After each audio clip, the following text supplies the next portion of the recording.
नमस्कार, स्वागत है आपका विंध्य भारत में। मैं आपके साथ साक्षी गुप्ता। आइए बढ़ते। प्रधानमंत्री नरेंद्र मोदी महाराष्ट्र के नासिक पहुंचे। इस दौरान उन्होंने पंचवटी में महानुष्ठान किया। इस जगह का भगवान राम, माता सीता और लक्ष्मण से सीधा संबंध है। ये वही जगह है जहां से रावण ने माता सीता का अपहरण किया था। फिर राम लक्ष्मण ने रावण वध और लंका विजय का अपना अभियान शुरू किया था। ये उनके वनवास का अंतिम समय भी था। इससे पहले श्री राम 14 साल के वनवास में 12 साल एक ही जगह रहे। श्री राम ने 12 साल एक ही जगह रहकर सन्यासी जीवन बिताया।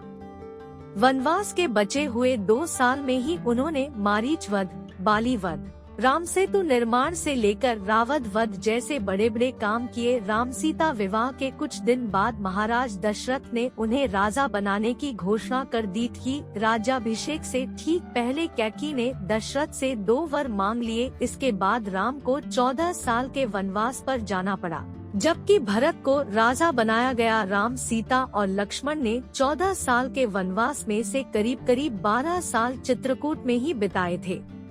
फिर तीनों चित्रकूट से पंचवटी पहुँचे थे। किताब राम वन गमन पथ में बताया गया है कि वह वनवास के दौरान कौन कौन सी जगह गए थे। साथ ही इसमें ये भी बताया गया है कि किस जगह पर तीनों कितने समय तक रहे। अयोध्या से चित्रकूट की दूरी 250 किलोमीटर से ज्यादा है। राम, सीता और लक्ष्मण वनवास के दौरान सबसे पहले चित्रकूट गए थे। तीनों ने इसमें से 140 किलोमीटर की यात्रा सुमंत्र के रथ पर की थी, जबकि बाकी सफर पैदल तय किया। सफर में सबसे तीनों ने तमसा नदी पार की, फिर श्रृंगवेरपुर से गंगा नदी पार करते हुए प्रयागराज पहुँचे, फिर यमुना नदी पार कर वाल्मीकि आश्रम पहुँचे।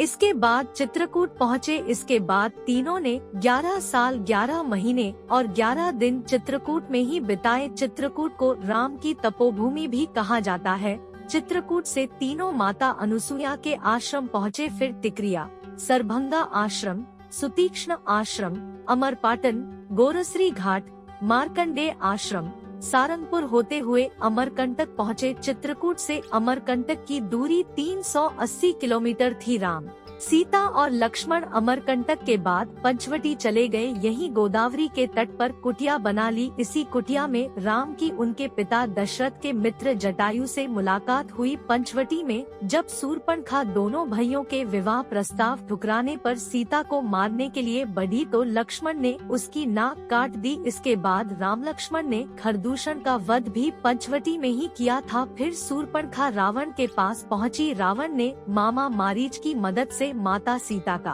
अपहरण कर लिया। फिर पंचवटी से 1255 किलोमीटर की यात्रा करके राम और लक्ष्मण दक्षिण में किष्किंधा पहुँचे, जो रामेश्वरम से 25 किलोमीटर दूर है। किष्किंधा नगरी अयप्पा स्वामी मंदिर से करीब 5 किमी दूर मौजूद पंपा नदी के पास ही है। राम ने बाली का वध करके सुग्रीव को किष्किंधा का राजा बनाया। फिर सुग्रीव ने दक्षिण दिशा में हनुमान, अंगद, जामवंत, नलनील को भेजा। राम भक्त हनुमान की भेंट संपाति नाम के गीत से हुई, जिसने उन्हें बताया कि सीता समुद्र में 100 योजन दूर लंका में है। लंका तक का ये पुल महज 5 दिन में बना लिया गया था। पहले दिन 14 योजन, दूसरे दिन 20 योजन, तीसरे दिन 21 योजन, चौथे दिन 22 योजन और 5वें दिन 23 योजन का काम पूरा किया गया। हनुमान जी लंका जाकर माता सीता की जानकारी लाए और फिर राम नलनील की मदद से समुद्र पर पुल बांधने के बाद लंका पहुँचे। उन्होंने लंका में रावण का वध किया और माता सीता को लेकर अयोध्या लौट आए। राम ने वनवास के करीब 12 साल चित्रकूट के कामदगिरी में बिताए थे। कामदगिरी की परिक्रमा करके राम एक जगह पर शालिग्राम की पूजा करते थे। त्रेतायुग के पूरा होने के बाद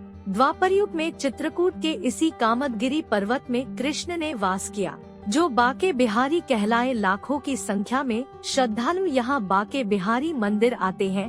त्रेतायुग पूरा हुआ तो श्री राम की यादें चित्रकूट में बस गई। युग बदला और द्वापर युग आया। इस युग में भगवान कृष्ण का अवतार हुआ कहते, इसीलिए त्रेता युग में राम चित्रकूट के जिस पर्वत पर रहे उसमें श्री कृष्ण का वास माना गया है। उसी कामदगिरी पर्वत में बाके बिहारी नाम से आज भी श्री कृष्ण